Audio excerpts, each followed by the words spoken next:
꼭 알아야 할 어제의 뉴스. 위안부 피해 할머니 8명이 청와대를 찾았습니다. 문재인 대통령과 김정숙 여사는 현관에서 할머니들을 맞았습니다.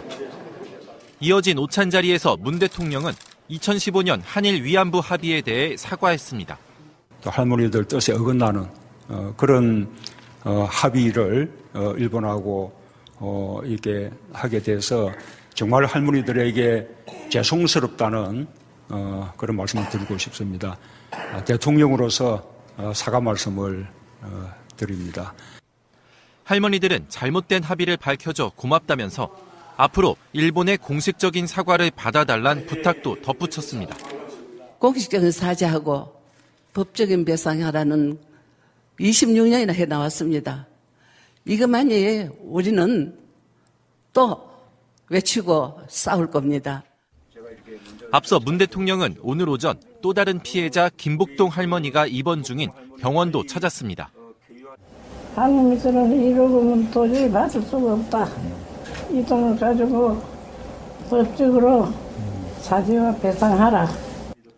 정부는 할머니들의 요청을 토대로 조만간 한일 위안부 합의에 대한 대응 방향을 결정할 계획입니다. 국세청 조사 차량이 경주의 다스 본사 주차장에 대기하고 있습니다. 조사 인원 43명이 대거 나온 바람에 버스를 대절했습니다. 첫 특별 세무조사에 직원들의 초조한 모습이 그대로 묻어납니다. 조사에 나선 국세청 조사 4부는 국세청의 중수부로 불립니다.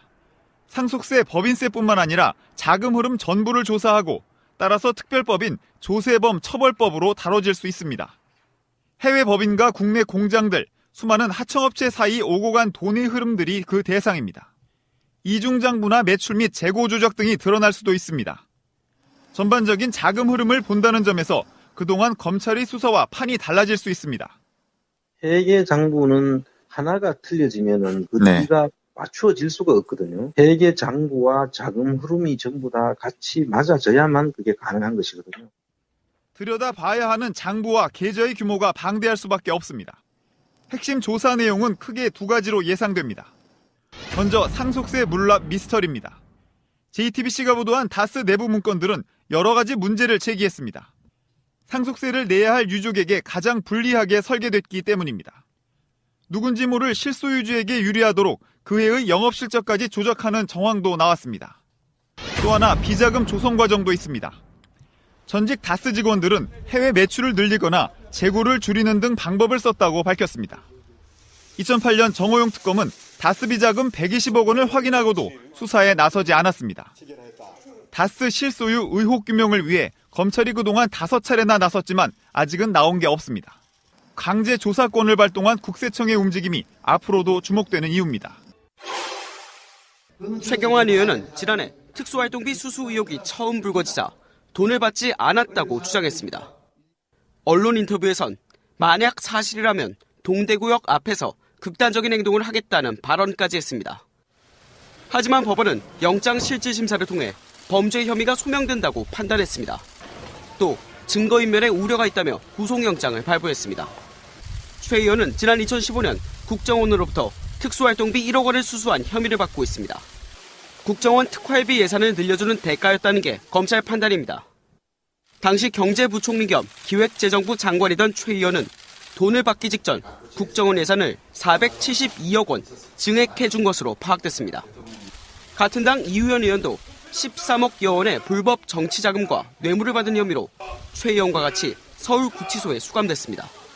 두 의원은 구속 첫날인 오늘 검찰로부터 소환 통보를 받았지만 나란히 조사에 응하지 않았습니다. 안녕하세요. 반갑습니다. 배우 권혜호입니다. 여러분들 이주 노동자라는 말 많이 들어보셨죠? 네, 예전에는 외국인 노동자 이렇게 불렀죠. 사장님 나빠요. 우리가 그런 개그 프로에서 그런 장면을 봤던 것이 벌써 10수년 전 일입니다. 그리고 이제 그들을 우리 사회의 구성을 받아들인다는 의미에서 우리는 이주 노동자라고 부르고 있습니다. 그럼에도 불구하고 제도적으로 정서적으로 그들을 우리 사회 구성원을 어떻게 받아들일까에 대해서는 많은 고민을 필요로 하고 있습니다. 저희 이주노동희망센터에서는 그 방법을 좀 더 바깥에서 찾아보고자 합니다. 바로 이주노동자 현지의 아이들에게 공부할 권리, 펜을 쥐어주는 일입니다. 이 일에는 여러분들의 정말 많은 관심과 참여가 필요합니다.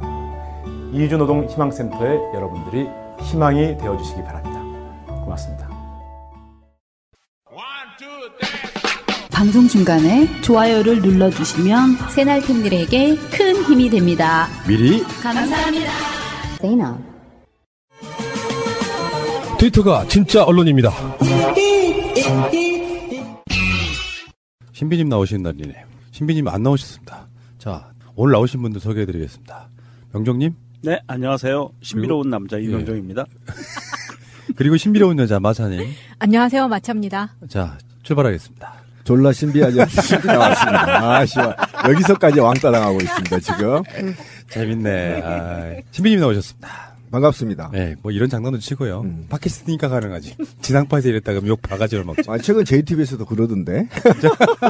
라디오니까 가능한 거고요. 자, 어쨌든 간에 오늘 나간 방송에 지방자치단체에 관련한 구청장들. 자치분권. 이분들, 실제로 그분들은 진짜 민주당의 스타급 구청장이라는 게 말하는 솜씨며 생김새며 어마어마했어요. 신비님이 그런 분들하고 같이 일했던 거잖아요. 그렇죠. 확실히 좀 스마트한 느낌이 좀 있더라고요. 예전에 왜 우리 동네에 그 당시에 한나라당 구청장이 한 명 있었는데 일단 연세가 70이 넘으셨고 이름도 무슨 대기업 회장하고 똑같았는데 얼마나 권위적인지 그 양반이 구청장을 그만두고 나가면서 구의 문화원에다가 공적비를 세워주고 가서 지 스스로 셀프로. 미친놈이구나. 요즘 세상에도 공적비를 세워요? 정말 어처구니가 없어서. 근데 그 지방자치단체 공무원들은 지자체장이 바뀌잖아요. 4년에 한 번씩. 근데 자유한국당이나 새누리당 부류의 지자체장들하고 민주당이나 야당의 지자체장들하고 완전히 철학이 달라요. 그러니까 그거를 피부로 느껴요, 지자체들. 왜 그러냐면 보통 과거에 여당이었던 새누리당과 자유한국당 소속의 지자체장들 보면요. 비리에 굉장히 연루된 게 많아요. 제가 근무했던 강북 같은 데만 해도 한두 가지가 아닙니다, 지금. 예를 들면 요즘 최근 문제되고 있는 전 구청장의 건물에 엘리베이터를 건축법 위반으로 설치하는 의혹이나 또는 뭐 소나무를 대거 교체하는 은행나무에서 교체하면서 뭐 잘 지인들의 산에서 소나무를 1,500씩 가져오거나 또는 그 북한산 콘도 그런 개발을 통해서 수천억 비리가 연루되거나 뭐 이런 것들이 비일비재로 굉장히 힘들어요. 자존감이 있죠. 예를 들면 그 꿀꿀이죽 사건 같은 경우도 사실은 강북구청장, 새누리당 구청장일 때 발생된 거거든요. 근데 그 꿀꿀이죽을 줬던 그 어린이집 원장이 당시 구청장 선거운동을 같이 했고 그 부류들이죠. 그러니까 이게 지저분해집니다. 그런데 어제 나온 그런 깔끔한 구청장들은 이런 건 없어. 단지 직원들이 불편한 건 뭐냐면 존나 일을 시켜. 그렇지. 그러니까 꼬장꼬장해서. 어제 성북구청장 한번 보세요. 왜 뒷담화 까는 것 같은데 엄청 꼬장꼬장해가지고요. 우리는 그런 AS 해줍니다. 네, 직원들이 일을 엄청 많이 해요. 근데 국민 입장에서는 좋은 거잖아. 맞아요. 그렇지. 직원들이 힘들어요. 그런데 이 사람들의 철학이 사람 중심이잖아요. 그리고 일을 하고 나면 보람을 느껴. 근데 부패에 노출된 기관장들이 오잖아요. 일을 해도 보람을 못 느껴요. 일을 해도 그 이미지가 한 번에 나가버리거든. 그렇잖아요. 열심히 지방 공무원들이 일을 하는데 구청장이 비리 한번 딱 노출되잖아요. 그럼 그 구청 1,300, 1,500명의 공무원들이 다 기가 팍 죽어버려요. 그걸 재수없어 하고. 그러니까 그런데 저런 구청장들이 저렇게 일을 반듯하게 하고 어찌겠으면 힘들어서 그만두겠다는 거예요. 그 같은 서울구청장인데 신현희 씨도 있어요, 강남에. 신현희 씨가 완전 느낌이 다르잖아요. 신현희 씨가 저 잘랐죠. 네. 남들이 들으면 강남구청이라는 줄 알겠네. 아니에요. 강북의 행정관리국장이었어요. 네.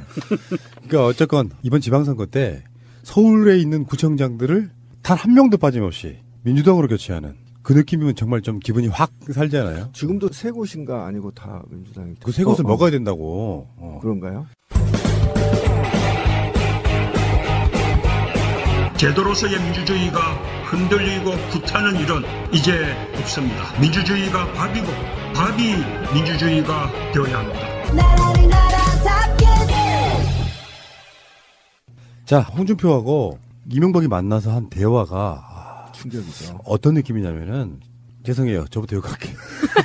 욕은 내 건데 당신은. 이 새끼들이 정말 정신 못 차리고 있구나. 그러니까 사실은요, 이명박도 자유한국당에서 나를 안 지켜주면 어떻게 하자는 불안감이 있어요. 그렇죠. 근데 홍준표도 본인 자체의 세력이 별로 없는 사람이기 때문에 이명박의 백그라운드가 필요해. 더군다나 BBK 생각하면은 이명박을 자기가 대통령 만들었다고 말한 새끼가 홍준표야. 그렇지. 그 가짜 편지 흔들면서 지켰다고 이렇게 말하니까 공공한 처지에 있는 두 사람이 만나서 뒷담화를 하는데 그것도 언론에 대놓고 와 정말 모욕감 느껴지던데요. 제가 홍준표를 하겠습니다. 이명박의 역할을 명정님이 해주세요. 여자분을 시킬 수는 없잖아요. 자 일단은 제가 홍준표예요. 좌파 정권이 들어서니 SBS도 뺏겼어요. 아예 빼앗았어. 아마 그것도 적폐야. 적폐가 아니고 강도라고요. 운동권 정권이기 때문에 정권 담당 능력이 없을 것으로 봅니다. 저는. 야당이 강하게 가려면 정부의 긍정적 측면도 이야기해야지. 긍정적인 측면이 하나는 있죠. 쇼는 기가 막히게 합니다. 그것도 능력이야. 목소리가 너무 좋다 솔직히. 이명박은 찢어지는 목소리인데. 한국이라는 나라에서 살아야 될 두 적폐가 만나가지고 하는 대화의 수준이라는 게 초딩만도 못해요. 그러니까 말 적폐와 돈 적폐가 만난 거죠. 정말 이거 보고 빡이 돌아가지고 뭐 SBS에 관련된 문제도 조금만 더 이야기를 하자면 SBS를 뺏겼대. 자기가 소유하고 있었던 실토잖아요. 그러니까 SBS가 빡이 돌아서 한 꼭지로 유수 내보내고 마지막에 앵커가 클로징 멘트로 한 번 더 합니다. SBS는 자유한국당의 소유였던 적이 없다. 근데 그것도 반성을 좀 한 부분이 있어야 돼. 그러면 KBS, MBC가 장악됐을 때 그나마 SBS 뉴스가 나왔던 건 사실이에요. 근데 왜 예전에 대선 국면에서 세월호 인양할 때 SBS가 정말 똥볼 찬 적이 있었잖아요. 해수부 직원의 그 익명성 빗들어가지고 인터뷰하면서 문재인 후보한테 잘 보이려고 하는 짓이다 뭐 이런 식의 보도가 나간 적이 있었다고. 그때 그리고 나서 김성준 앵커가 그만둔 거예요. 그 뉴스를 내렸어. 유튜브 같은 데서. 그때 홍준표가 대선 과정에서 그런 이야기 하잖아요. SBS에 압력 넣어가지고 벌써 언론 통제하고 있다 이런 식으로 얘기하거든요. 어쨌건 이 사람들 마인드가 이렇다니까요. SBS는 뺏겼다니. 아니 그 이야기 때문에 SBS가 20분 가까이 홍준표를 깠는데 작년에 SBS 8시 뉴스는 없애버리겠다. 혹은 모래시계 드라마로 내가 키워준 방송사다. 이렇게 말했던 걸 정말 저질이에요. 그러니까 홍준표가 양아치도 못한다는 게 뭐냐면 과거 정부에서 SBS가 자유한국당을 좀 빨아줬다고 하면 그다음에 그 이후에 이제 다른 정치 자유한국당 내 정치인이 말하는 거 보면 어차피 수뇌부는 다 장악했다. 이게 지금 팩트인 거 아닙니까? 그럼 이 정도 빨아줬으면 적어도 양아치 세계에는 을이라는 게 있거든. 그거를 지금은 양심선을 하면 어떡해. 자기들이 장악했다 그러고 자기가 키웠다 그러고 그다음에 또 다른 자유한국당 내 정치인들은 수뇌부는 다 내가 장악했다. 이런 용어들이 지금 나오고 있는 거잖아요. 그러니까 자기들이 정부에서 SBS를 장악했다는 걸 이미 출토해버리는 거잖아요. 그렇죠. 그리고 이거를 사실은 실현을 했어, 이명박이. 그거 적폐지? 이렇게 얘기하니까 깜짝 놀라서 강도죠? 이렇게 바꾼 거라고, 사실은. 실수한 거라고. 그러니까 스스로도 적폐라는 걸 알고 있는 거잖아. 그렇게 봐야 되는 거라고. 적폐가 아니고 강도라고 말한 사람은 홍준표. 그러니까. 적폐라는 거를 이명박이 얘기를 한 거란 말이야. 잘못 말한 거예요. 그 자세히 보세요, 키워드. 그러니까. 그러니까 수준 떨어지는 두 사람이 모여가지고 저작거리에서도 하지 않을 말 정도가 일반인들이야. 술자리에서 하는 말이죠. 할 수 있는 말을 기자들 버젓이 다 막 보고 있는데 이런 이야기를 막 아무 관점도 없이 하는 거예요. 이 자유당이 지금 기본적인 현재 상태의 언론에 대한 언론관이 나오는데요. 2일날 박성중 자유한국당 홍보본부장이 최고위원회 자리에서 이런 얘기를 합니다. 저희가 여당 시절에는 위에 두뇌는 저희들이 어느 정도 지배를 했지만 SBS 말하는 거예요. 그러니까 언론들의 지상파 다. 지상파 언론들의 그 고위 간부들은 자기들이 지배를 했었는데 이제는 그것마저도 뺏겼다. 이런 논지의 발언을 해요. 그리고 홍준표가 SBS 뺏긴 걸 얘기를 합니다. 그러니까 이 사람들은 지금 초지일관 언론에 대해서 어떤 생각을 갖고 있냐 하면 문재인 정부가 언론을 장악했다라는 프레임으로 생각을 하고 행동을 하는 거예요. 아니, 그러니까 자기들이 정치를 할 때 언론을 당연히 부산물로 장악하는 것이 정치라라고 머릿속에 아직도 그렇죠. 박혀 있다라는 것이고 예. 이것을 정상화로 문재인 정부 하에서 정상화로 돌렸는데 이 정상화마저도 지금 문재인 정부가 강도짓을 해서 뺏어갔다 이렇게 얘기를 하는 겁니다. 그러니까 이게 언론관이 거의 초등 수준도 안 되는 빵점에 지나는 거죠. 언론을 뺏고 빼앗기는 재화로 지금 보고 있는 거잖아요. 이건 굉장히 안 좋은 버릇이고 이거에 대해서 사실은 이게 바로 자기들이 언론 블랙리스트 만들고 언론을 장악했다는 것 자체를 시인한 거가 되죠. 최민희 의원 예를 들어볼게요. 이분이 방통위원회 부위원장이었잖아요. 예. 그래서 이제 정권이 바뀌고 그러면 방통위원장 1순위 후보였어요. 근데 자유한국당이 아니라 민주당 쪽에서 주도해서 방통위원장 성립 요건, 될 수 있는 임명 요건을 바꿨어요. 그게 뭐냐면은 3년 동안 정당 소속이었던 적이 없어야 돼요. 그래서 최민희 의원이 방통위원장이 못 된 겁니다. 그렇죠. 그게 무슨 말이냐면 정파성을 갖고 있으면 안 되기 때문에 스스로 언론의 균형을 위해서 정당에 소속돼 있던 사람은 3년이 지나야만 방통위원장 후보가 될 수 있는 그런 요건을 바꾼 거예요. 그게 공정성을 위한 거잖아요. 그렇죠. 그렇다 보니까 이런 식의 마인드 갖고 있는 사람들, 정권이 바뀌면 뭐 SBS나 MBC나 KBS나 다 장악해도 되는 거지 뭐 이렇게 갖고 있는 정말 구시대적인 마인드를 요구 없이 노출한 거예요. 근데 이거는요, 구시대적 발상이라기보다도 이건 범죄에 가까운. 그렇죠. 정말 제가 원래 이명박이 반짝거리는 이마에를 그 짱돌로 조사버리고 싶었는데 이 사람 둘이 있잖아요. 입주댕이를 좀 조사버리고 싶다는 충동을 이빨 다 빼버리고 싶다라는 거예요. 왜 그러냐면 이게 말이 아니야. 이게 국민들 염장질하고 있는 거 아닙니까? 그리고 실제로는 자기들이 비밀 회담에서 무엇을 얘기했는지 국민들은 다 유추할 수 있죠. 왜 이 중요한 시기에 이명박이 홍준표를 불렀겠어요? 지금부터 검찰이 나를 본격적으로 조사하려고 한다. 측면 지원해달라라고 요구한 거 아닙니까? 이건 추측할 수 있는 거잖아요. 그렇죠. 그러면 이게 지금 기자들 다 모아놓고 이 얘기를 흘린다는 경우는 이게 전직 대통령이 이게 할 말이고 지금 120석에 가까운 자유한국당 당대표가 할 말이 아니잖아. 이거는 저작거리에 신비 같은 애들이 소주 한잔 먹으면서 하는 말들을 그냥 양아치라니까. 양아치도 못 된다고 제가 아까 얘기했잖아. 양아치 의리라도 있는 거 의리로. 양아치 의리가 없다며. 그런 논리 좀 아니, 되지 않았어요? 의리라도 있는 거예요. 잠깐만. 조폭 이야기하면 꼭 신비님 이렇게 토를 달았죠. 그거 조폭도 아니고 양아치예요 해놓고 내가 또 양아치예요 하면 또 뭐 어떻게 하는 거예요? 아니 내가 양아치만 또 못한다고 그랬잖아. 양아치만 또 못하다. 그 밑에 뭐가 있냐고. 왜 그러냐면 양아치 밑에 뭐지? 쓰레기들이지. 의리도 없어 의리도. 알겠고요. 아니 그동안에 9년 동안 SBS가 방송이 빨아줬으면 그거를 침묵하고 부역한 자들을 보호해주는 게 의리거든. 근데 자기들이 자기 입으로 말하잖아. 맞아. 쟤네들 우리 빨아줬어. 이거는 우리가 아니죠. 그러면 그동안에 그 부역했던 사람들이 다 들통나게 되는 거잖아요. 이거는 얼마나 불쾌하겠습니까. 여기에 지금 우리가 얽매일 시간이 없습니다. 잠시 후에 오겠습니다. 여보, 무슨 술을 이렇게 많이 먹었어요? 콩나물국 끓이는 것도 이제 지쳤어요. 내가 지금 성과평가에, 진급에, 야근에 술 안 먹게 생겼어? 나가!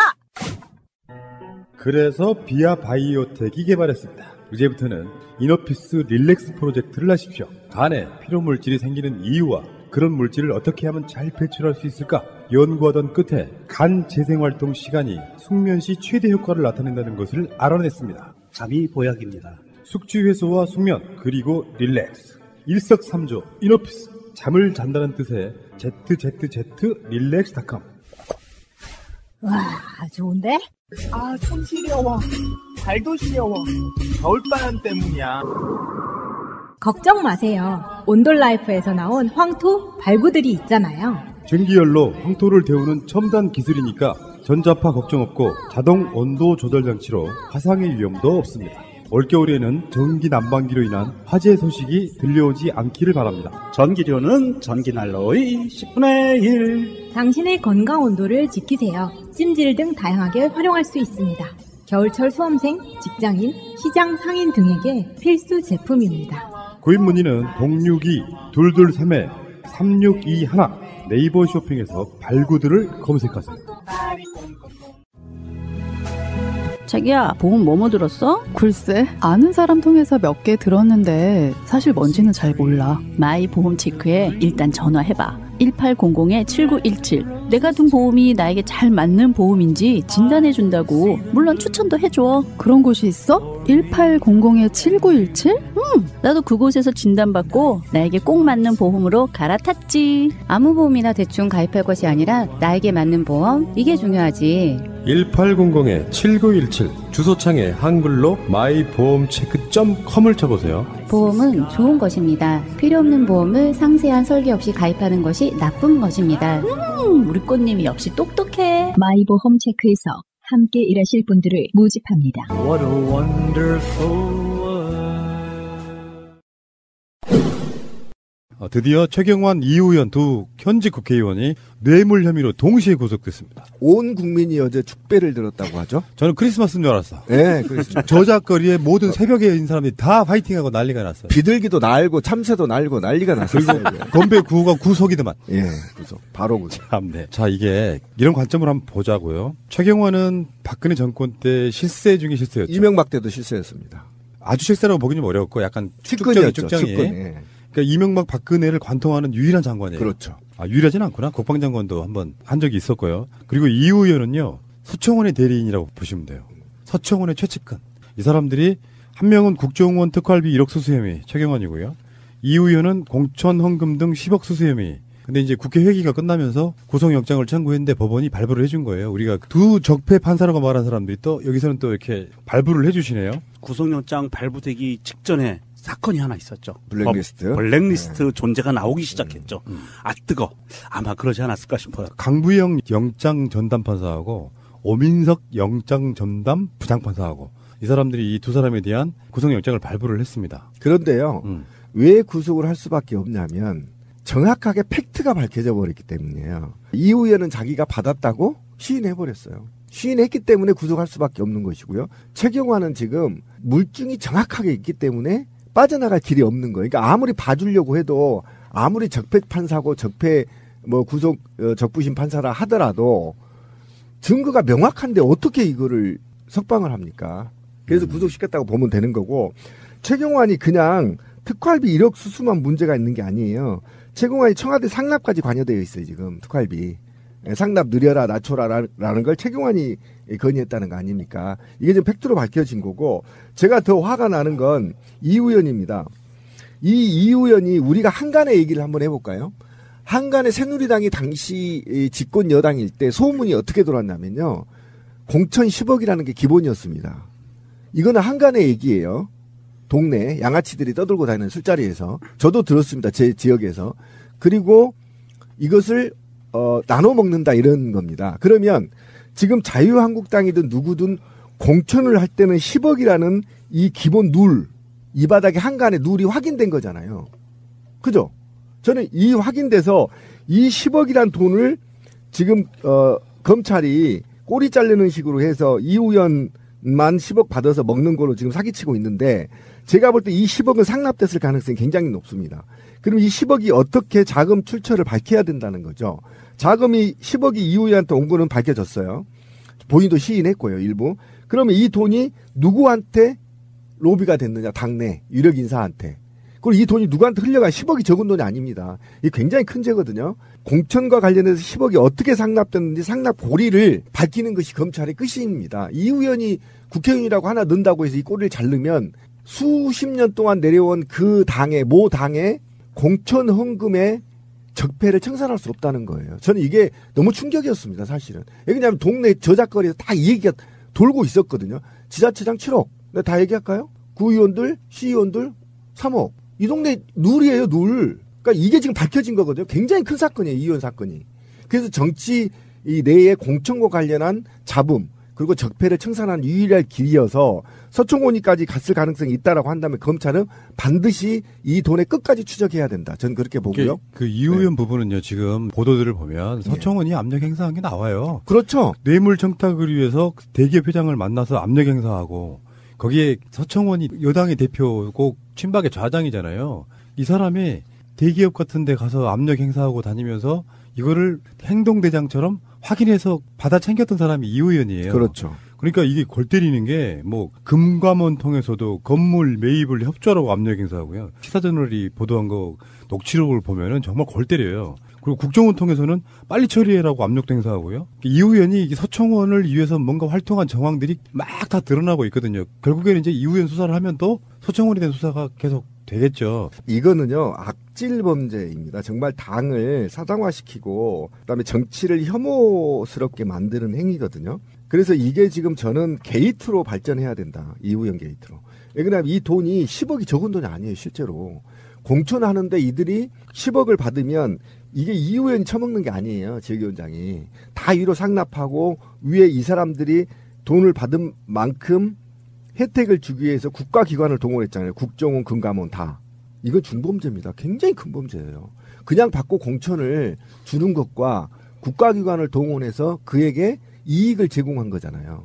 그렇죠. 네. 이것만으로도 게이트고요. 관련자가 수십 명이 나올 거예요. 그래서 저는 철저하게 수사해야 된다고 주장하는 것이고 이걸 또 꼬리 잘리기로 해서 국회의원 하나 넣으면 됐지 나는 아니라는 생각에 검찰에 접근한다면 저는 검찰 또 몰매 맞은다. 박근혜가 탄핵당한 이 범죄 중에 하나도 그거잖아요. 국가 권력을 이용해서 대기업으로부터 돈을 챙기고 그 대기업을 밀어준. 그렇죠. 국가 권력을 사유화시킨 거죠. 그렇죠. 이게 지금 탄핵당한 사회 중에 하나이기 때문에 사실 이 국회의원이라는 것은 하나하나가 헌법기관입니다. 이런 사람들이 이렇게 이 헌법기관의 지위를 이용해서 사리사욕을 챙기고 매관매직을 했다는 것은 정말 이것은 끝까지 추적해서 이 뿌리를 다 캐내야 된다고 봅니다. 이게 우리나라에 있는 대표적인 적폐 중에 하나입니다. 정권을 잡으면 국회의원이 되면 내가 투자한 것보다 몇 배 뽑아먹어야지 하는 마인드가 아직도 있던 거지. 그래서 왜 그게 그 부패 구조가 자기는 지방의원 한번 되려고 위에 상납하고 또 그 사람은 또 공천을 주고 그걸 받고 또 자기가 또 공천 받기 위해서 또 위에 상납하는 그 구조가 계속 연결돼 있으면서 4년 동안 뽑혀가지고 내가 뇌물 준 만큼 뽑아먹지 않은 바보가 돼버리는 그런 구조가 아직도 남아있다는 게 경악할 만한 얘기죠. 그러니까 이게 특정 정당에 남아있어요. 그러니까 공천을 모 당처럼 제가 특정 말을 않겠습니다. 여당 같은 경우는 오픈 프라이머를 해버린단 말이에요. 그러니까 공천에 대해서 잡음이 있을 수가 없어요. 앞으로. 그래서 국민들이 계속 더불어민주당의 투표권을 얻기 위해서 권리당원을 가입했던 거 아닙니까? 이게 국민들의 힘이 얼마나 무섭냐면 100만 모이고 200만이 모이면 공천권을 하향식으로 할 수가 없단 말이에요. 상향식으로 할 수밖에 없기 때문에 50대 50으로 권리당원과 국민대 50대 50으로 뽑아버리기 때문에 공천권을 줄 수가 없고 또 현장에서 시의원들이 지금부터 자기 이름 날리려고 자기가 어떻게 할 것인지를 노력하는 거잖아요. 근데 지금 모 당은 특정 정당은 국민이 몰라도 위에서 내려서 지금 공천을 받으려고 돈을 상납한 거 아닙니까? 근데 이 상납 과정에 가장 큰 문제가 뭐냐면 저는 부패가 자본주의 사회에서 완전히 근절될 거라고 보지는 않습니다. 그러나 사회의 공정한 룰을 깨치는 비리는 척결해야 돼요. 반드시 짱돌로 모조리 다 조사해버려야 됩니다. 왜 그러냐 한번 들어봅시다. 지금 이우영 같은 경우 이런 돈을 받았단 말이에요. 그러면 국정원과 금감원을 통해서 이 기업에 특혜를 준 거 아닙니까? 그럼 이 기업과 자율경쟁인 자본주의 사회에서 경쟁하는 기업은 죽게 돼요. 이 자본주의 위배되는 사건입니다. 이게 굉장히 큰 사건이에요. 자본주의를 무시하고 관료주의와 어떻게 보면 제왕적 대통령제 하에서 이루어질 수밖에 없었던 그런 적폐들을 행하고 있다라는 겁니다. 그러면 지금 자유한국당도 이번 기회에 사실은 100% 오픈 프라이머를 하고 전략공천을 최소화시킴으로 인해서 이런 상납고리를 없애주는 것, 그럼으로 인해서 사회에 공정한 룰을 만드는 것이어서 이 사건을 그냥 넘기면 안 된다. 저는 그냥 넘기지 못하도록 계속 저는 이거 물고 뜯어야 된다. 저는 그렇게 생각합니다. 새가 날아든다는 여러분들의 하트를 먹고 삽니다. 잊지 않으셨죠? 에피소드 제목을 누르고 플레이가 되면 오른쪽 위에 하트를 꾹 눌러주세요. 오늘도 감사합니다. 더 많은 분들이 들을 수 있도록 하트 꼭 눌러주세요. 자, 그런데 최경환과 이 의원이 구속 첫날 검찰 소환 조사를 거부했습니다. 검찰이 이제 서울구치소에 가다 놨겠죠? 슬기로운 감방 생활이 시작됐어요. 근데 지금 검찰 조사받으러 갑시다 하니까 나 안 나가. 그런 거지. 어떤 전략인지는 모르겠는데 정말 멍청한 짓이에요. 그렇다고 이 사람들을 지금 자유한국당이 보호해주려고 하느냐, 이것도 아니잖아. 사실 나 최경환 몰라 이 분위기예요. 그렇죠. 이 의원도 몰라 이 분위기야. 그렇죠. 엮이기 싫으니까. 거기서 한마디 거드는 놈은 자기가 대상이 될 수도 있어. 지금 부패 구조에 있는 놈들은. 근데 지금 조사합시다 했는데 거부했어요. 조사를 거부하기 시작하면 자기들한테 유리해질 건 단 한 건도 없거든. 그렇죠. 가서 있는 그대로 푸는 게 제일 나아. 맞아요. 박근혜를 보면 알듯이 그 어차피 구속됐으면 판사도 구속영장을 발부해줬으면 이거는 유죄가 확실하다고 보는 거거든요. 근데 수감이 된 상태에서 조사를 거부를 한다는 건 그냥 수감 상태로 계속 있겠다는 거죠. 조사만 안 받겠다는 그러니까. 거죠. 박근혜가 지금 재판 거부하는 거랑 똑같은 구조예요. 안 가겠다고 완강히 버티는 거예요. 근데 그게 버티는 이유가 뭐겠어요? 이유는 뻔하지. 자기는 억울하다 이러는 거잖아요. 억울하지 않으면 조사를 자체를 거부할 이유가 없는 거예요. 그러니까 이들은 어쨌든 이것이 정치적 탄압이라는 그렇지. 이미지를 얻기 위해서 계속 검찰에 거부하면서 하는 거죠. 그런데 어쨌든 이런 거부가 만약 저희같이 자범들이 그렇게 거부하면 형량이 올라가요. 당연히 올라가지. 이우연 같은 경우는 본인이 시인했다니까요. 시인했는데 뭘 거부하냐고. 그러니까 이것마저도 내가 국회의원이라는 이유만으로 이제 버티는 거죠. 버텨서 이건 정치적 탄압이다라는 키워드를 빼내기 위해서 저는 술책을 쓴다고 생각하고요. 더더욱이 이 의원 같은 경우는 공범자가 있기 때문에 굉장히 지금 이상한 메커니즘에 꼬여 있어요. 왜냐하면 이 의원이 나가서 예를 들면 너 누구하고 돈 어떻게 다 썼냐, 너 혼자 독박 쓸래? 라고 얘기할 거 아닙니까? 그럼 독박 쓰면 이건 최소 10년이에요. 최소 10년이에요. 그럼 독박 쓸래? 뭐 이런 게 아직 마음의 준비가 안 돼 있다. 한 며칠 콩밥 먹고 나면 정신 바짝 차려요, 두 놈 다.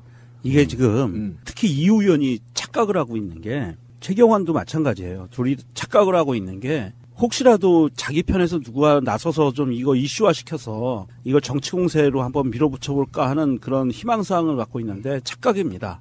정신 똑바로 차리세요. 지금 홍준표는요, 막말로 얘기하면 손 안 대고 코 푸른 거고요. 그렇지. 차도 살인지계를 벌인 거예요. 그렇지. 그러니까 자기는 가만히 있고 자기의 정적들을 다 수청하는 거거든. 그러니까 정신 똑바로 차리고 빨리 협조해서 홍준표까지 불어야 돼요. 그래야 자기들이 살 수 있습니다. 근데 질문이요. 이 두 사람이 경북 경산하고 용인시 갑이거든요. 그러면 이렇게 구속이 된 상태에서 보궐에 들어갈 수 있나요? 아니, 안 돼요.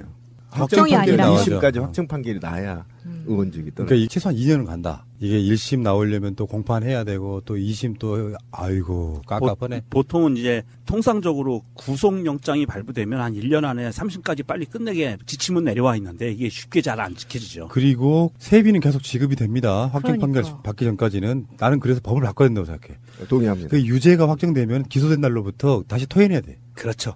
나쁜 새끼들 진짜. 아니면 국가가 지급을 중단하고 한꺼번에 줄 수도 있잖아요. 확정 판결에. 아니, 만약 무죄로 나오면. 그러니까. 생각해보면 홍준표부터가 뇌물차 받아가지고 척당불기?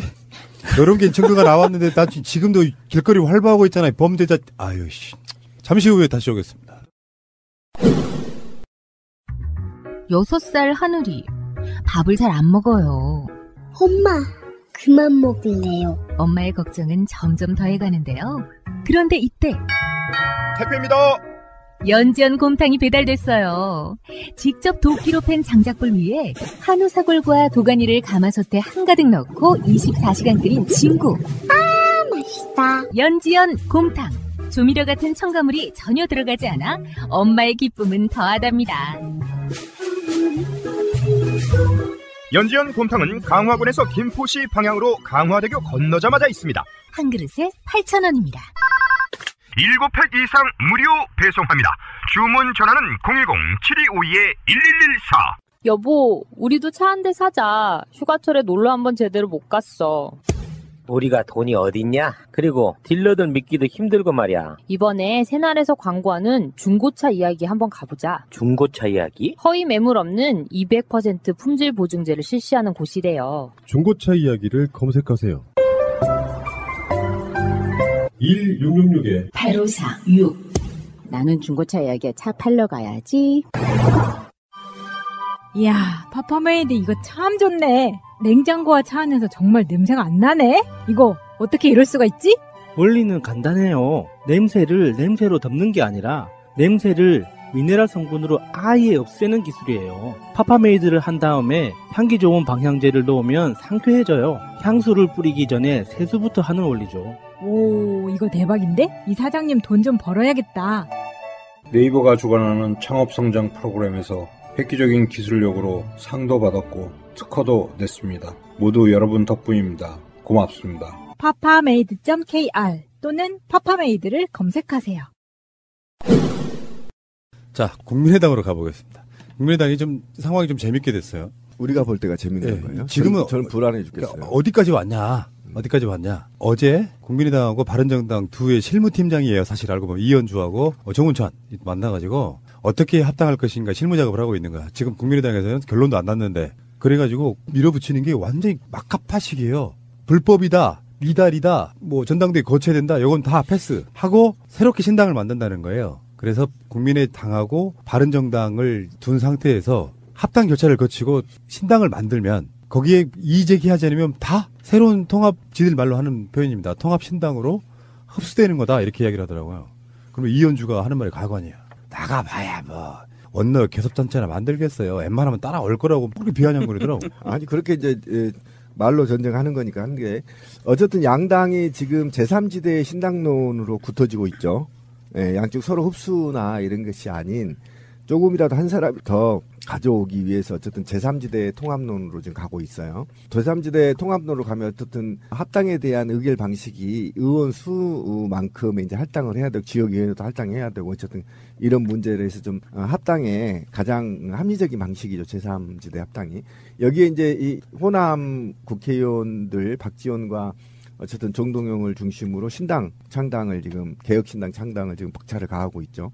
이런 상태에서 있는데 저는 이게 안철수가 정계에서 떠나는 수순 그리고 안철수라는 이 정치의 신기류가 사라지는 계기가 될 합당의 가능성이 굉장히 높다. 그래서 어차피 사라질 정치인들이 사라지는 수순이어서 저는 솔직히 관심도 별로 없어요. 관심도 없는데 요즘 하도 언론들이 이제 떠들어서 이러는데 제가 볼 때는 통합해도 이들은 새로운 정치 철학이나 새로운 미래를 국민들한테 내놓지 못하고 있기 때문에 오로지 내놓은 것이 적폐 세력과 뜻을 같이 하는 것들, 종북 메카시즘을 확대하는 교두보 정당 정도로밖에 이해가 되지 않아서 지금 이 바른정당에서 사실 남북관계 문제에서 또 한 소리 나왔지 않습니까? 그러니까 이런 식으로 해가지고는 제가 볼 때는 미래를 준비하는 정당으로 만들기는 매우 어렵다. 그리고 안철수의 철학도 마찬가지고.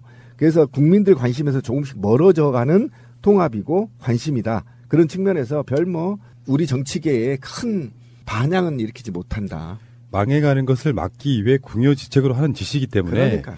이게 어떤 큰 반향이 있을 거라고 생각하지는 않는데 이제 어떤 디테일에 들어가 보면 국민의당의 비례대표 박선숙 같은 사람들 비례대표예요. 근데 안철수하고 사이가 엄청 멀어졌대요 최근에. 안철수 스타일이지 왜. 자기 측근들이라고 불리는 사람들 이상하게 언젠가 멀어지잖아요. 그래서 안철수 품목을 떠난 사람들 무지하게 많잖아요. 대표적으로 금태섭 의원 뭐 이런 사람들, 송호창 의원 옛날에 그 당시에 다 안철수 측근이었다가 결국에는 안철수로부터 멀어지는 그런 상태에 있는데 이제 개혁신당이랍시고 이제 호남 쪽의 국회의원들이 당을 만들어 나가면 비례대표는 어떻게 할 것이냐. 그래서 이제 박지원 의원이 한 말이 그거예요. 출당을 안 시켜주면 어차피 탈당을 하면 그러니까 의원직이 날아가니까 우리 쪽의 비례대표 의원들은 김연아처럼 지금 자유한국당이 아직도 있죠. 예. 출당 안 시켜주니까 김연아처럼 국민의당 내에서 활동하겠다 이렇게까지 이야기가 나오는 이제 막장으로 계속 가고 있는 거 이런 이야기를 굳이 대놓고 한다는 것도 정말 웃기고 확실히 분당은 될 것 같은데 저는 내가 안철수라면 가능성은 저는 있다고 보는 게 정 마음에 안 들면 비례대표들 출당시켜줄게 할 것 같아요. 제 생각은 그래요.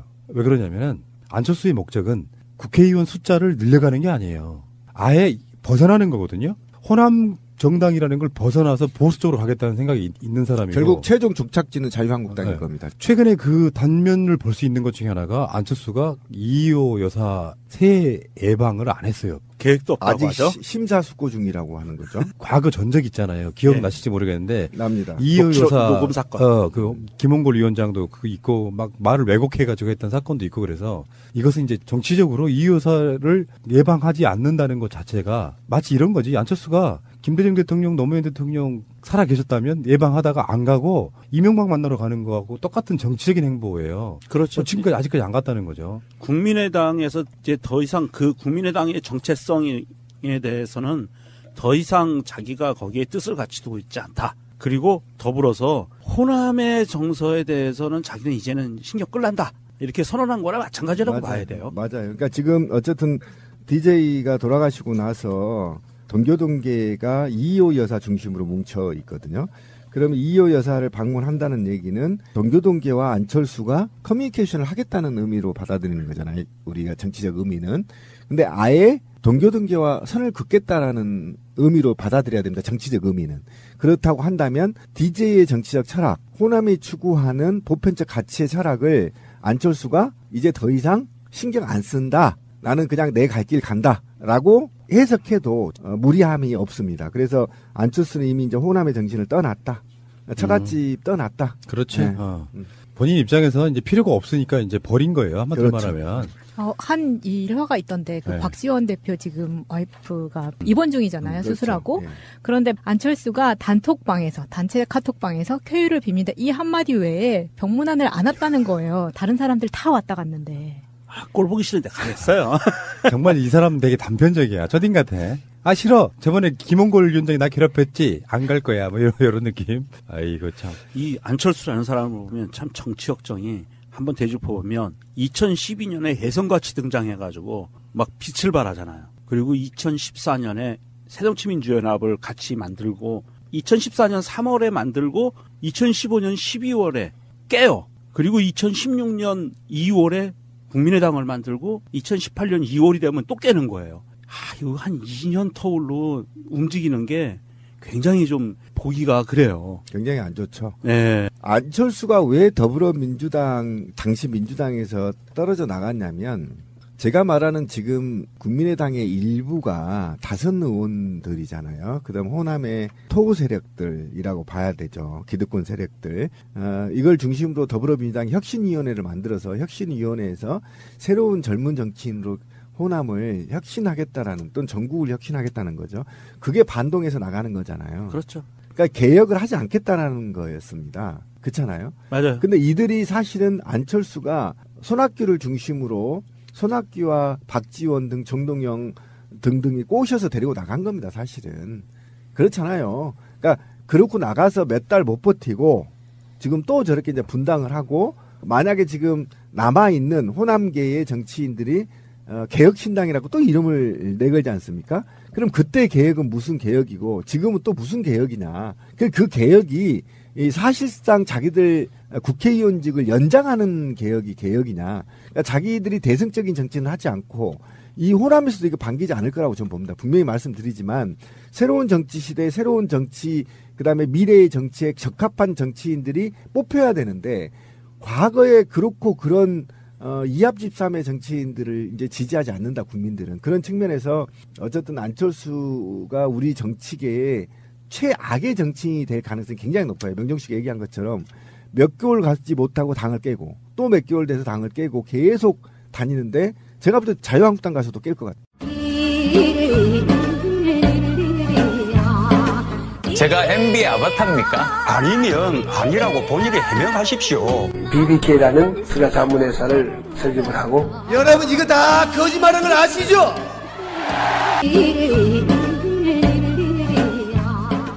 정말 내로남불의 화신 같은 자들이 있습니다. 우리은행 달력에 어린이들의 통일을 염원하는 인공기가 그려진 사건. 이걸로요, 우리은행 앞에서까지 시위를 했는데, 그건 그냥 우리은행이잖아요. 그냥 은행이잖아요. 예. 알고 봤더니 박근혜 정권 때 통일부가 개최하는 이런 공모전 이런 거는 인공기가 그려진 그림들이 무지무지하게 많았더만요. 더 큰 걸로. 상도 주고. 네, 더 큰 걸로 그렸죠. 미친 새끼들이 이게 열받는 게 대상이 초등학생들이에요. 초등학생들은 통일을 생각하면 상징적으로 태극기와 인공기를 그릴 수밖에 없어. 근데 자기들이 통일부, 아까 말한 은행도 아니고 통일부에서 인공기 그려진 건 괜찮고, 이건 뭐 이런 자식들이 다 있습니까? 새해 초반부터 어린이들은 그 뉴스를 안 봅니까? 그 아이들, 초등학생들의 부모도 봤을 거예요. 그래서 자유한국당이 이 초등학생과 부모들한테 사과를 공식적으로 해야 된다는 요구가 지금 빗발치고 있고요. 그러면 더불어민주당의 한정혜 의원이 공개한 그림들 있죠. 네. 2012년 통일부가 후원한 전국 청소년 통일 염원 문화예술대회 입상작이나 2013년, 2015년 통일부가 주최한 포스터 경진대회 입상작들입니다. 거기에 모두 태극기와 인공기를 함께 그려서 손을 잡자 등의 메시지. 그렇죠. 그러니까 이게 12년 작품을 보면 인공기가 태극기보다 더 크게 그려져 있어요. 그러니까 이런 측면도 있고, 더더욱이 지금 12년도 통일부 장관상을 받은 초등학생 그림을 보더라도 우리 대한민국 영토가 그려져 있고 좌우로 태극기와 인공기를 나란히 배치했거든요. 그러면 지금 문재인 정부 하에서 상이 이루어지는 그림을 보면 공이 인공기를 뒤로 오히려 숨겨서 작게 만들었단 말이에요. 그러니까 그렇다고 치면 박근혜 정부 하에보다 비율로 보더라도 10분의 1도 안 되는 크기의 사실은 인공기와 태극기를 그렸단 말이죠. 그런데도 불구하고 지금 주옥순이 지금 자유한국당 디지털 소통위원장인데 이 그림을, 이 초등학생들의 꿈과 염원이 담겨있는 이 그림을 불태우면서 집회를 했어요. 이게 지금 굉장히 심각한 문제입니다. 아니, 이 사람들이 정말 나쁜 사람들인 게, 이명박 정부 시절에 통일부가 후원한 대회에서도 이게 장관상을 받았어요. 인공기 그림이. 예. 그런데 이제 인공기, 우리가 인공기 인민공화국기거든요. 정확한 말로는 인민공화국기인데, 인공기가 그려져 있는 것을 얘네들은 그냥 싫은 거예요. 이게 정치적인 노림수나 정치적인 꼼수도 있지만 이 사람들이 교육받을 때는 북한은 손톱 빼죽하고 머리에 뿔나고 송곳니 삐죽 나와 있는 사람들이 북한 사람들이었던 거거든요. 그 생각으로 그냥 살고 있는 사람들이기 때문에 이게 평화, 통일 이게 싫어요. 무조건 싫은 사람들이라 무엇이든 꼬투리를 잡고자 하는데 문제는 심각한 게 이게 개인이 이런 생각을 얘기하고 시위를 하고 하는 거는 개인의 사상과 집회의 자유를 보장하는 거니까 욕 한마디 하고 끝낼 수 있는데 이것은 대한민국 제1의 야당이라는 자유당 애들이 나와서 자유당의 공식 직함을 걸고 이런 거를 했단 말입니다. 행사를 했는데 이건 정말 굉장히 심각한 문제예요. 한 나라의 정당이 공당이요. 공당이 나와서 공단의 주옥순이 나왔더라고요. 근데 공당이 나와서 이게 은행 앞에서 이런 시위를 한다는 게 얼마나 나쁜 거냐 하면 대회에 참가한 사람들의 인격권도 모독한 거고요. 이 사람들이 뭐가 됩니까? 빨갱이가 되는 거잖아요. 이 사람들의 말에 의하면. 아니 통일 염원 문화예술 대회라고 해놓고 이 사람들이 확실히 원하는 거는 반공이나 멸공 이런 거를 원했던 거예요. 그렇죠. 사실 인공기로 표현하지 않고 성난돼지라던가 자기들이 생각하는 북한의 이미지 그런 걸로 얘기를 했으면은 좋아했겠죠. 근데 그거는 이전 정권에서는 되고 이번 정권에서는 안 된다고 이야기하는 게 너무 웃기다는 거죠. 북한에 대한 거부감은 당연한 것이고 이건 정치적 목적으로 쓰는 거잖아요. 자기네 정부 때도 수도 없이 해왔던 짓이고 아무런 문제가 없었는데 똑같은 상황을 놓고 자유한국당의 디지털 위원장? 소통위원장. 그런 사람들이 나와가지고 시위에 참여한다는 것 자체가 그러면 그 현장에 가가지고 보도 보니까 막 난리도 아닌데 막 성조기 들고 나오고 막 야 박근혜 정부 때도 했다고 임마 그럼 증거를 보여주면 무슨 말을 할지가 난 되게 궁금한 거예요. 아니 그런 사람들이 있어요. 그런데 아까 명종 씨가 얘기한 것처럼 그러니까 이거를 자유한국당 애들이 이거를 몰라서 안 했을 리가 없어요. 몰라서 이러는 게 아니라 그다음에 그들이 갖고 있는 북한에 대한 경계심이나 공포 때문에 그러는 게 아니라 지금 문재인 정부의 허점을 파고 들어가는 방식을 찾아보는 겁니다. 지금 이렇게 던져보고 저렇게 던져보는 거예요. 그러니까 지금 UAE와 관련해서도 허점을 찾아보는 거고 적폐청산에서 어디에 허점이 찾아 있는 것을 보는 것이고 그다음에 지금 문재인 정부가 하는 정책에 대해서 실수를 할 수 있게끔 계속 보고 있는 겁니다. 보고 있는데 지금 문재인 정부가 사실상 북한과 이 사건이 북한과 화해적 무드로 가려고 하는 시기에 이걸 터뜨렸단 말이에요. 그러니까 누군가는 당 내에서 지금 계략을 하고 있는 겁니다. 이거 아무리 찾아봐도 문재인 정부에 지금 허점이 없으니 이거라도 자꾸 늘어지자 이렇게 기획적으로 당에서 기획해서 당 현직 국회의원들이 당 대표가 발언을 했고 이후에 디지털 소통위원장 공식 명함입니다. 당 내에 월급을 받고 활동하는 사람이에요. 그러면 이 당직을 갖고 있는 디지털 소통위원장이 은행 앞에서 퍼포먼스를 통해서 이 국민 어린 학생이 염원과 꿈을 그리는 꿈을 태워버렸다는 겁니다. 그러면 아까 권 PD가 얘기한 것처럼 이 어린이의 꿈을 정치적으로 악용한 거게 되는 거잖아요. 그러면 적어도 공복을 받는 공당에 공식 직함을 갖고 있는 대표부터 모두 저는 온 국민 사과를 발표하지 않으면 짱돌을 맞을 수밖에 없다. 왜냐하면 이거는 아까 마차님이 얘기한 것처럼 이 정부만 되는 게 아니거든요. 지금 수년 동안 우리의 꿈, 염원 이거 헌법에 나와 있는 사항 아닙니까? 헌법에 나와 있는 사항들을 어린이들에게 매년 꿈을 키우기 위해서 빨리 통일해서 대륙으로 나가기 위해서 이 행사를 한단 말이죠. 그런데 이거를 무슨 소득도 없는 종북 메카시로 더 씌워서 현 정부를 흠집내려는 그리고 지금 모처럼 자기들이 망친 남북관계를 화해를 통해서 한반도의 긴장감을 완화시키려고 하는 현 정부에 찬물을 끼얹기 위한 종합적 기획에서 이루어진 거여서 저는 이것도 사실은 어린이 당사자 부모가 나서줬으면 좀 고맙겠다. 좀 고소한다고 봐. 네, 고소해야 돼. 왜냐면 이거 있을 수 그래도 우리은행은 정부는 아니잖아요. 그렇죠. 박근혜 정권 때 이명박 정권 때 똑같이 했던 일을 이제 와서 우리은행장 물러나라고 하고 그림들 태우고 하는 짓은요. 일종의 명예훼손의 가짜뉴스에 가까운 거예요. 이런 양아치 새끼들 죄송합니다. 양아치만 또 못하다고 네, 했지? 그렇게 해야 됩니다. 양아치만 또 못한 옥순이. 문재인 정부의 뭔가를 흔들기 위한 도구로 막 난사하다 보면 마치 UAE 사건처럼 되는 거예요. 니들은 문재인 정부는 그런 면에서 통일부가 만약에 인공기를 그린다거나 하는 거 되게 조심할 거예요. 꼬투리 안 잡히려고. 근데 지들은 지들 마음대로 해. 그래서 필요할 때는 북한도 막 이용해 먹고 별짓 다 해. 하다못해 개성공단 같은 거 막 지가 어떤 경우에도 폐쇄 같은 거 안 한다고 말했던 정부가 무단으로 폐쇄해버려. 일방적으로. 그래 놓고 나서 지금에 와서도 마찬가지예요. 만약에 주옥순이나 홍준표나 장제원이 앞에다 넣고 그러면 박근혜 이명박 때 통일부도 그렇게 했는데 어떻게 말을 해 하면 말 한마디 못할 무언가 굉장히 잘못한 거잖아요. 그러면 사과를 하는 게 맞지. 일단은 사과해야죠. 그것도 안 되면 고소 고발 난 무조건 들어가야 된다고 보는 거야. 이게 정말 타이밍이 절묘한 게 9년간 이 남북 관계가 단절되고 남북 직통 연락 라인 자체가 통화 라인 자체가 끊기고 개성공단 철수했던 이런 아주 난리를 치면서 남북 관계가 전쟁으로 치달았다가 이 사람들이 시위하는 날 남북 간에 연락 라인이 개설됐어요. 다시 재개설됐어요. 그렇죠.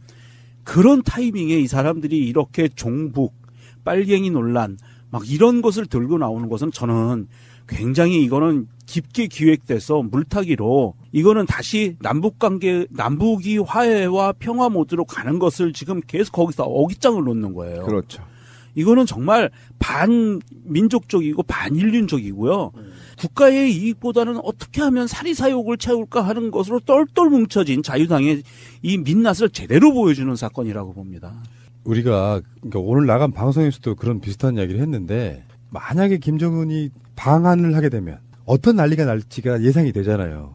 모두와 평화를 만드는 게 목적이 아니야. 니들은 6.25를 일으키는 원흉이니까 그 3세인 김정은도 오면 절대 안 되는 상황이야.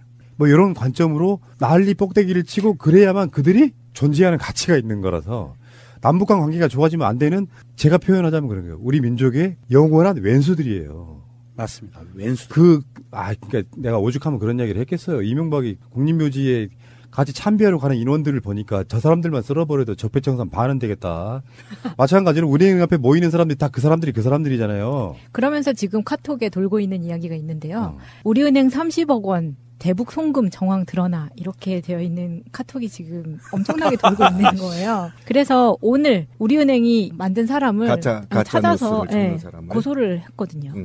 어쨌든 제가 볼 때는 아까 권 PD가 말을 잘 했는데 한반도의 평화와 인류의 번영에 전혀 도움이 안 되는 이자들을 솎아내는 것이 우리 민족적인 성과 또는 이런 것이기에 앞서 범인륜적인 범죄들을 제거해 나간다는 것이 굉장히 좋습니다. 왜냐하면 이들이 결국은 저는 미국 CIA하고요, 미국 국방 관계자들하고는 관련돼 있다고 봅니다. 이런 것들과 같이 연계되어 있어서 이들을 제거하는 것이 결국은 한반도의 곧 평화와 우리 민족의 미래가 보장된다. 그래서 저는 다음 지자체 선거에서는 반드시 이들을 솎아내서 다시는 정치를 할 수 없도록 만들어야 된다. 저는 강력하게 얘기를 하고요. 근데 어쨌든 우리 옥순이 누나가 이 관절 수술하고 나서 바로 집회에 나왔더라고. 관절이 안 좋았거든요. 뭐 좀 급했구나. 예, 관절이 수술을 잘했는지 어쨌든 앞으로 그러지 맙시다. 36년 동안 일제히 부역했던 자들이 대한민국의 지배층으로 살아가기 위해서 끌어왔던 그 빨갱이 종북 논리, 이걸 지금도 하고 있는데 그 대상이 이제는 초등학생까지 미치고 있다는. 일본과는 친해도 되고 북한과는 같은 민족이지만 어떤 이야기도 하면 안 되는 상황. 이렇게 만들어가고 있는 그들이 국민적으로는 어떤 공감력도 만들지 못할 거라고 생각합니다. 그냥 미친 것처럼 보여요. 또라이처럼 보입니다. 쿠션 제품 전문회사 쇼앤이지에서 이번에는 특허받은 기술로 야자 활성탄 수칠 이불 속 소매에 넣었습니다. 냄새 제거, 습기 제거, 공기 정화 등의 탁월한 효과가 있습니다. 모달은 현재 전체 원단들 중 최고급 원단입니다. 사티는 면 100% 원단 중 60수 이상으로 이루어진 최고급 원단입니다. 마이크로화이바는 먼지 없는 원단으로 알려진 최고급 합성 원단입니다. 이제 건강을 덮으세요. 쇼앤 숫소미불. 쇼앤이지는 정직하고 노력하는 기업입니다. 쇼앤이지를 검색하세요. 쇼앤이지.com. 전화하세요. 사소한 상담도 환영합니다. 02-2038-2190. 나는 그때 왜 화를 냈을까? 넓은 품으로 안아줄 수는 없었을까? 돈만 벌어다 주면 다 되는 것이었을까? 당신의 아내가 지금 이 세상에서 사라진다면 왜 우리는 결혼을 하고 짝을 짓고 살까? 부인에게 남편은 무엇일까? 남편에게 부인은 무엇일까? 아직 늦지 않았습니다. 당신의 남편이 지금 이 세상에서 사라진다면 그때의 초심으로 돌아갑시다. 입소문 타고 빠르게 베스트셀러에 진입하고 있는 이동환 작가의 소설 아담의 눈물. 아담의 눈물을 정말 행복해지고 싶은 분들께 권합니다. 온 오프라인 서점과 오픈 마켓에서 아담의 눈물을 검색하세요.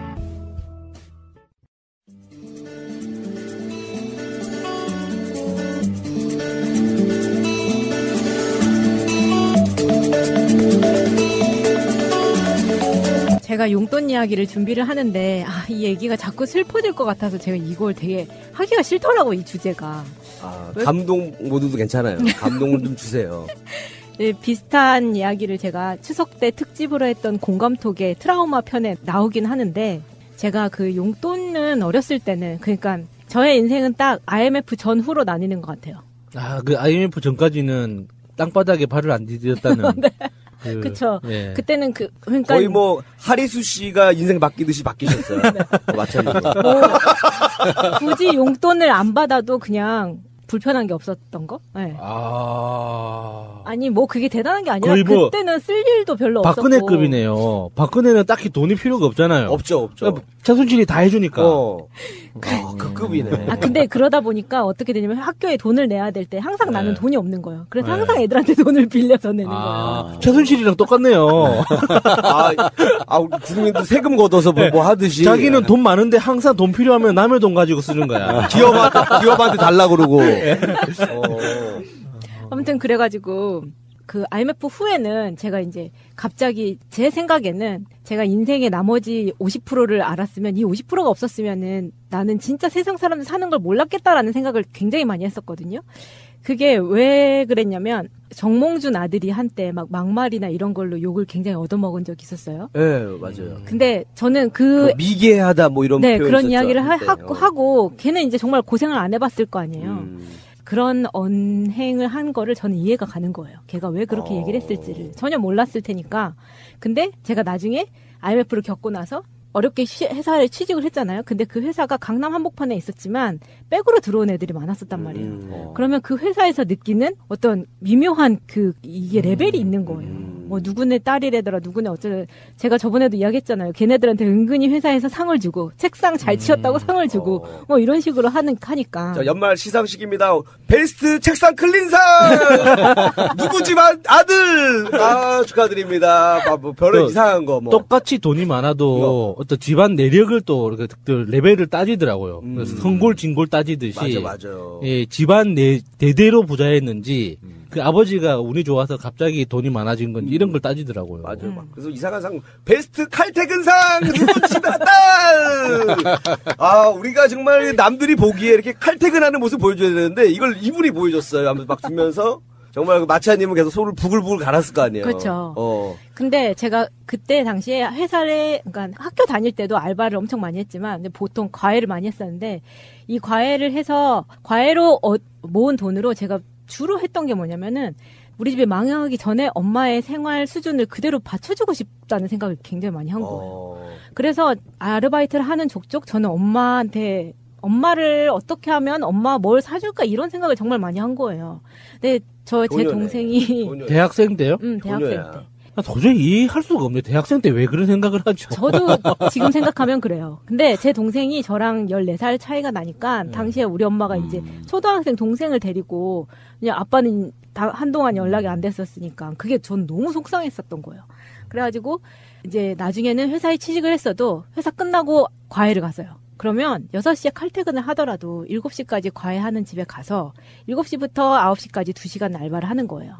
그래서 과외를 하고 나면 정말 기진맥진하게 되는 거예요. 그리고 집에 와서 자고 출근하고 이제 이런 생활이 반복이 됐었었는데 지금 생각하면 제가 되게 웃긴 게 정말 힘들었다고 생각이 들거든요. 그런데 그때는 인터넷 쇼핑몰이 초창기에 막 발전할 때가 아니라서 제가 원래 소비 패턴이 백화점 가서 옷을 사는 거면 너무 힘들어도 옷은 백화점 가서 사야 된다는 생각밖에 못 하는 거예요. 그러니까 내가 힘들었을 때 옷은 백화점 가서 사야 되는데 나는 어디서 돈을 그러면 세이브하지? 이 생각을 하잖아요. 그러니까 이게 구조 자체 생각하는 게 완전 달라버린 우리 동네는 거예요. 백화점은 그냥 앞으로 나올 물건들을 미리 구경하는 곳. 트렌드가 이렇게 된다. 전시장처럼 우리는 느꼈고 동네 사람들은 전시장이야. 사는 데가 아니고. 그래서 그 대학생 돼서 친구들이 백화점이 세일이다라고 가서 사는 거를 저는 그때서야 알았어요. 아, 왜 세일 기간이면 더 싸? 근데 왜 똑같은 물건을 왜 세일 기간이라고 더 싸게 팔아? 그건 말이 안 되는 거 아니야? 나는 이렇게 생각을 했었단 말이에요. 그런데 그거를 사기 위해서 아르바이트를 되게 열심히 하는 내가 되게 힘들고 스스로 너무 불쌍하다고 생각을 했던 거죠. 그러다 보니까 스스로 트라우마를 만들었던 거예요. 그러니까 내가 저걸 갖고 싶은 걸 사기 위해서 커피를 안 마시고 밥을 안 먹고 이런 식으로 아끼다 보니까 내가 되게 불쌍한 애가 되는 거예요. 근데 밖으로 봤을 땐 사람들이 쟤는 그냥 멀쩡한 애인 거죠. 그게 우리 엄마나 친척들이 봤을 때도 그랬던 거예요. 그러니까 내가 속으로는 아둥바둥 살았던 거를 사람들은 잘 모르는 거예요. 그걸 제가 최근에 알았던 게 제가 저번에 말씀드릴 때 엄마를 뭐 프랑스랑 가족들 데리고 이제 프랑스랑 뭐 홍콩 갔다고 했었잖아요. 근데 그게 제가 돈이 많아서 간 게 절대 아니에요. 그러니까 그때도 언젠가 한 번은 해야 됐기 때문에 제가 무리를 했다고 얘기를 했었는데 예를 들면 직구 같은 거를 할 때 제가 당시에 이제 처음에 미국 회사를 다녔는데 그때 이제 인터넷으로 어디 공식 홈페이지, 그러니까 우리나라에서 비싼 브랜드에 대한 공식 홈페이지를 들어가면 우리나라에서 파는 것보다 막 3분의 1 가격 막 이렇게 싸게 파는 거예요. 그러면은 영어를 할 줄 아는 애들은 거기 가서 이제 막 주문을 하기 시작하는 거예요. 저는 일단 이번 주에 랄프 로렌 우리 부서에서 랄프 로렌 이거 사고 싶은 사람 다 나한테 신청해가지고 쫙 해가지고 사서 미국 본사에 있는 친한 애한테 이거 받아서 너 우리 한국으로 보내 이렇게 해가지고 받은 거예요. 배대지. 네. 처음에 그렇게 했는데 지금 이게 완전 산업처럼 완전 활성화돼요. 그걸 사업으로 했어도 훨씬 더 나았을 건데. 지금 생각하니까 되게 그런 거예요. 근데 제가 프랑스에서 결혼식을 할 때도 한국에서 준비를 하나도 안 해갔기 때문에 그때 어떻게 했냐면 중간에 프랑스 가기 전에 홍콩 출장이 잡혀 있었어요. 그러면 요즘에 되게 잘 돼 있는 게 결혼 준비하시는 분들 참고하셔도 되는데 중국이 웨딩드레스를 정말 잘 만듭니다. 그래요? 네, 퀄리티도 되게 좋아요. 그 사이트를 보면은 이제 사이트를 잘 고르셔야 되는데 그 사이트에서 제가 그래서 드레스를 2벌을 샀어요. 근데 한국으로 배송이 안 될 때였거든요. 사서 하셨어요? 보통은 빌려서도 많이 하시는. 우리나라에서 빌리는 것보다 사는 게 더 쌌어요. 중국에서 사는 게. 퀄리티도 그렇고. 그렇다고 2벌을 샀어요? 그래서 2벌을 샀어요. 앞으로 또 한 번 더 할 수 있으니까 만약을 대비해서 쌀 때 하나 더 사놔야겠다. 긴 거 하나, 짧은 거 하나 이렇게 산 거예요. 근데 이게 그러니까 우리나라 비교해서 정말 3분의 1 가격, 4분의 1 가격 이 정도인데 일단 퀄리티가 좋았기 때문에 이걸 사서 이제 이번에는 홍콩 본사로 붙이는 거예요. 친한 애한테 이거 좀 받아줘. 그래가지고 제가 홍콩 갔을 때 그걸 딱 들고 들어오는 거예요. 그렇게 하다 보니까 정말 제가 준비를 잘 하게 된 거예요. 그러니까 내가 이전에 돈이 많았을 때는 생각하지 못했던 소비 패턴으로 바뀌는 거죠. 어떻게 하면 내가 현명한 소비를 할 수 있는가에 대해서 계속 고민을 하다 보니까 지금 말했던 그거를 내가 사업 아이템으로 사봤으면은 굉장히 잘 됐을 텐데. 완전 사업 아이템인데. 제가 사업 하나 드릴게요. 하수도에다가 잠자리채 뒤에다 껌 붙여가지고 돈 100원, 200원씩 하는 아이템이 있어요. 근데 지금 중국 웨딩드레스도 할만할걸요? 왜냐면 드레스 사이트 자체도 굉장히 고급스럽게 만들고 이 피팅 자체도 굉장히 잘 돼 있어요. 저도 받아보고 되게 놀랐었거든요. 일단 후기도 그렇지만. 중국에서 그 친구는 들어요. 제가 작년에 이제 중국 일하러 갔을 때, 거기서 이제 중국에서 우리 작가 중에 한 명이 따라가는데 여자분인데, 그 중국에서 그렇게 옷을 막 사시더라고요. 옷을 막 사요. 중국 옷을 막 사요. 근데 괜찮아요. 하고 우리 그거 끝나고 나서 뭘 하냐면, 그걸 하는 거야. 한국 사람들한테 중국에서 옷 사가지고 파는 걸 하고 있어요. 잘 되고 있다고 하더라고요. 근데 그 친구 언어가 되거든요. 그러니까 웨딩드레스라고 했지만 이건 단위가 더 세니까 괜찮은 것 같은데요. 이제 그렇게 제 나름대로는 직구를 해서 되게 난 직구 1세대라고 이야기를 하고 할 수 있을 정도로 그렇게 했었거든요. 애들한테도 다 막 지금은 직구 때문에 수입사랑 대행사 이렇게 가격이 많이 좁혀졌는데 그때만 해도 진짜 막 3배씩 차이가 났었거든요. 근데 그렇게 용돈 아끼고 막 이러던 차에 중간에 제가 직장인이었는데도 불구하고 되게 몇몇 선배들한테 용돈을 받은 적이 있었어요. 선배한테요? 네. 왜 용돈을 받았었냐면 그중에 생각나는 게 이런 거예요. 성가대 선배였는데 성가대 오빠였는데 450만 원. 그 450만 원 예. 그 같은 성당인데 예. 450만 원 생각. 아무튼 그런데 그때 그 오빠가 이제 국정원을 들어갔거든요. 그 국정원을 되게 어렵게 들어가면서 용돈을 주던 오빠가요? 그러니까 그 오빠가 국정원을 들어가고 나서 저한테 저랑 제 친구한테 니네 둘이 너무 불쌍해가지고 내가 국정원에 들어가면은 연락을 못 할 것 같으니까 내가 니네한테 10만 원씩 주고 갈게. 와. 그러면서 10만 원을 딱 주고 간 거예요. 근데 그게 그 오빠랑 나랑 무슨 감정 있고 이런 게 전혀 없었어요. 근데 오빠는 우리 둘이 봤을 때 애들이 너무 불쌍하게 사니까 이제 얹어주고 간 거였어요. 그렇게 받았던 10만 원에 그 다음에 성당 언니한테 그 언니가 미사 끝나고 집에 가면서 마차야 너 이거 가다가 뭐라도 사 먹고 써 하면서 언니가 나한테 되게 꾸깃꾸깃하게 줬던 16,000원이 있었어요. 근데 그때는 그 16,000원이 제가 회사를 다니고 과외를 하고 막 그럼에도 불구하고 되게 컸던 거예요. 크다고 생각을 했던 거예요. 왜냐면 이 언니가 나한테 16,000원 줄 만한 풍족한 사람이 아닌데 나는 다른 사람한테 그렇게 줄 수 있었나 생각을 하면 나는 완전히 뭐가 생기면 꽉 쥐고 있으려고 아둥바둥을 했었지 누구한테 그렇게 주려는 마음이 없었던 거예요. 그러니까 원래 보통은 주면은 보통 2만 원, 3만 원, 16,000원을 줬다라는 거는 분명히 진짜 아끼는 돈인데 준 거예요. 진짜 이거. 있는 거 다 잘 써야 되는 돈인데 준 네. 거야. 그런 게 또 기억이 나고 한 번은 저희 이모가 80년대 초에 이혼을 했어요. 근데 지금 이혼한 거랑 그때랑 한 30년 차이 나잖아요. 진짜 차이 많이 나잖아요. 그때는 뭐 이혼하면 막 난리 나는 줄 알잖아요. 그때 우리 이모가 이대 영문과를 나왔었는데 그리고 고등학교를 안 가고 중학교에서 바로 대학교를 갔단 말이에요. 그게 돼요? 그래서 되게 막 신문에 나고 막 그런 적이 있었어요. 원래 안 되는데 시험을 쳐서 이제 어떻게 하는데 우리 외할머니가 또 엄청 막 하셔가지고 교육부 장관 찾아가고 막 하는 게 신문에 나와서 시험 칠 수 있는 기회가 생겨서 아무튼 그렇게 갔다는 이야기 들었어요. 집안이 좋아. 아니 집안이 드세. 그래서 근데 이 얘기 이모가 안 들을 거니까. 근데 그때만 해도 뭐 예를 들어서 외국에서 이혼을 하면 그래도 아이들은 왕래를 하게 해주잖아요. 근데 그런 걸 전혀 안 하고 완전 끊어버린 거예요. 그러니까 애들한테는 되게 상처였는데 이모부하고 우리 엄마하고는 간간히 연락을 했던 거예요. 그러니까 사람이 좋고 막 그런데 왜 니네 둘이 헤어졌는지는 니네 상관이지만 우리는 한때 가족이었으니까 우리 엄마 아빠랑 이모부랑은 연락을 했었던 거예요.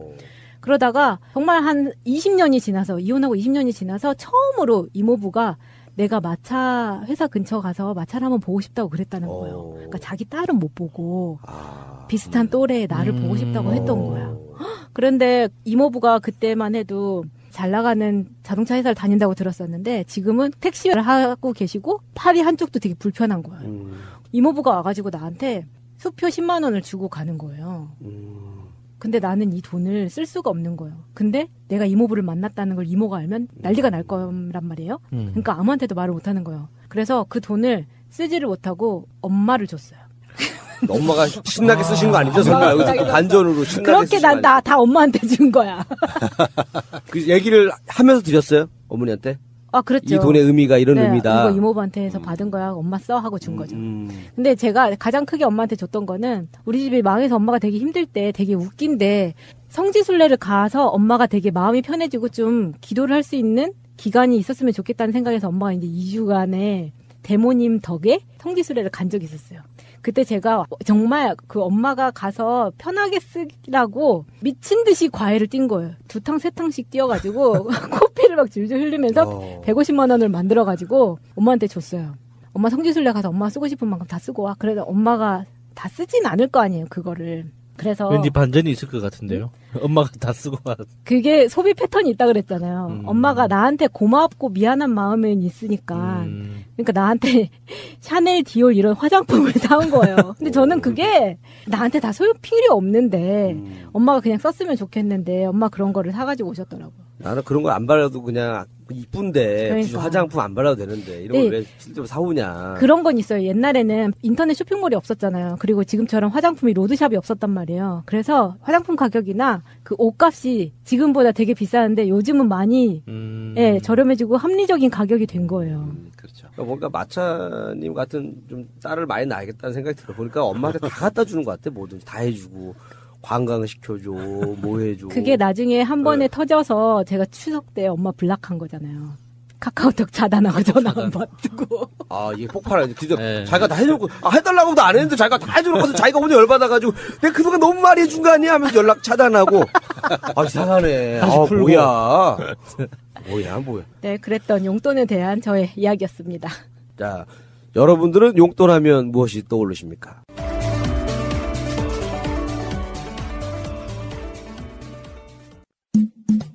결혼 기념일이라고 남편이 꽃을 사갔더라고. 아, 행복하겠다, 언니. 차라리 돈으로 주지. 먹을 수도 없고 나중에 버리기도 힘들고 말이야. 그러나 마음을 전할 때 꽃보다 좋은 것은 없습니다. 인생에 있어서 돈이 전부는 아닙니다. 꽃은 기쁨과 슬픔을 함께합니다. 새가 날아든다와 연대하는 전국 꽃배달 자미원 꽃집 010-3608-7576 여보, 고마워.